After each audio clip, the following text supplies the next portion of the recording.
On est dans une situation où c'est ce que vous dites qui renforce l'extrémisme. Quand vous dites que l'immigration pose un problème, il faut aussi parler des avantages de l'immigration. Parce que moi, quand je travaille en France, je paye mes impôts ici.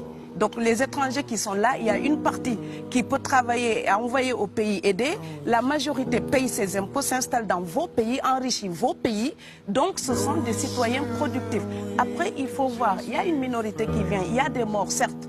Mais je voulais souligner une chose. Le discours que vous avez, il est encore légitime tant que l'Afrique restera muette. Et moi, aujourd'hui, je voulais m'indigner pour le silence de l'Union africaine. Les gens là qui meurent sur les plages, et je mesure mes mots, si c'était des Blancs, la terre entière serait en train de trembler. Ce sont des Noirs et des Arabes.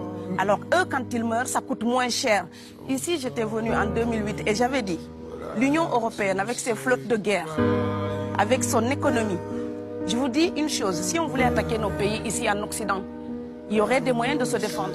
Donc si on voulait sauver les gens dans l'Atlantique, dans la Méditerranée, on le ferait. Parce que les moyens qu'on a mis pour Frontex, on aurait pu les utiliser pour sauver les gens. Mais on attend qu'ils meurent d'abord.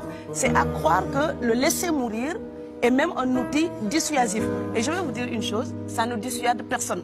Parce que quelqu'un qui part et qui envisage l'éventualité d'un échec, celui-là peut trouver le péril absurde et donc l'éviter.